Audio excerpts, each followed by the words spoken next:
The guru serves this life of the devotee in those who come to him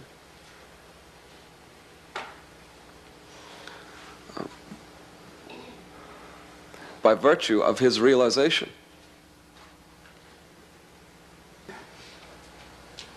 The guru is not just someone who has realized God or truth. He is someone who, on the basis of that realization, becomes the principle or agent of that transformation in others. A specific kind of function appears in the form of the guru that makes sadhana something quite different than it amounts to in conventional terms.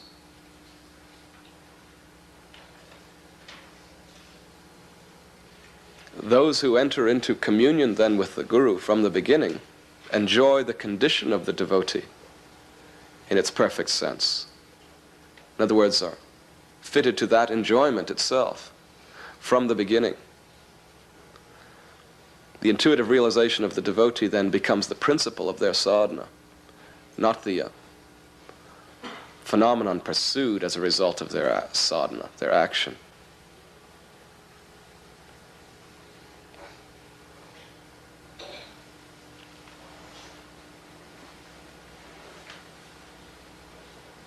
So you can see then that the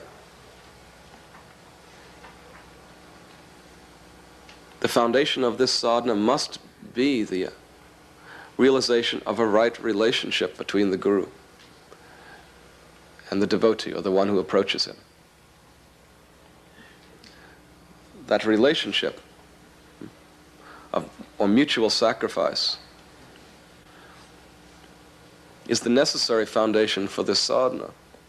Otherwise, at most, it can be a conventional passage. The form of your relationship to me is the matter that is significant at the beginning and always.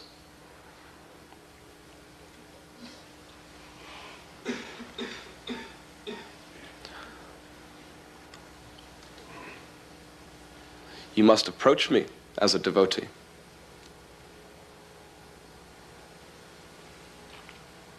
It is a communication that is absolutely necessary and absolutely obvious. Someone comes to me in the form of sacrifice. My body opens up. I don't tell it to. I respond to that spiritual being and presence. That is how this siddhi works. If there is no sacrifice of self, no devotional approach, regardless of all the social niceties that may even be there, then this does not open.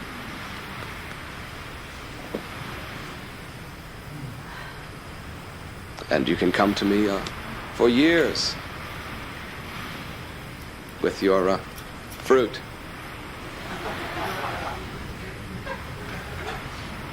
And there will be no sadhana, no grace, not even any learning, no lesson even grasped.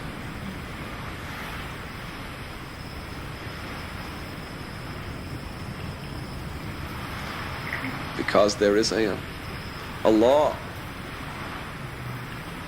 alive in our relationship. It is mutual sacrifice.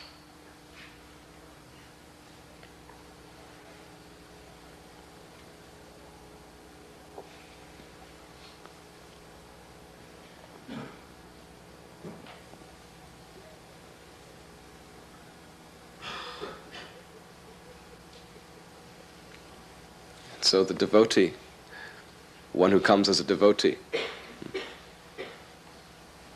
sacrifices himself, herself.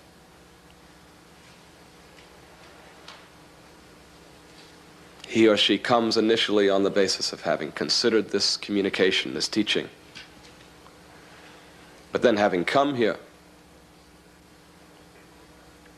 that sacrifice is made not by deliberation, not on the basis of a judgment in the mind, but on the basis of a felt intuition in my company.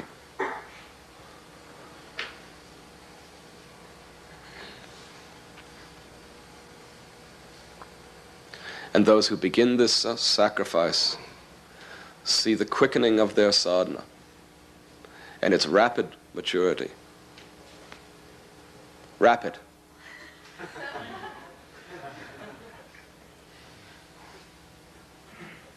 But those who do it piecemeal, make a sacrifice for 30 seconds every 6 months, will find it very difficult. It'll be full of phases, full of up and down, full of doubt and complication, full of resistance, full of failure, mediocre.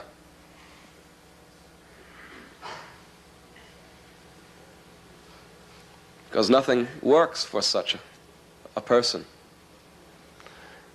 He or she is self-possessed, inclined toward a certain kind of destiny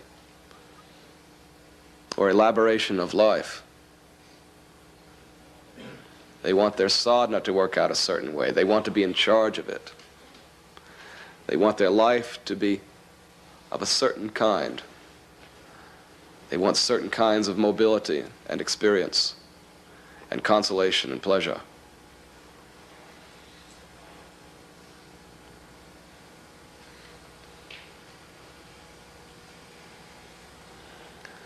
And so if you fail to devote yourself, then your sadhana will be prolonged and even difficult, perhaps impossible at last. Obviously it would be impossible if you never became a devotee.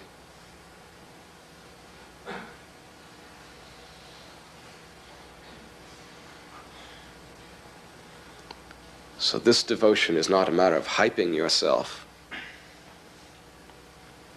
into a conventional God orientation.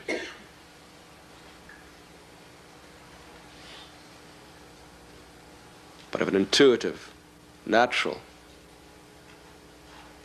feeling approach to me, so that I can show myself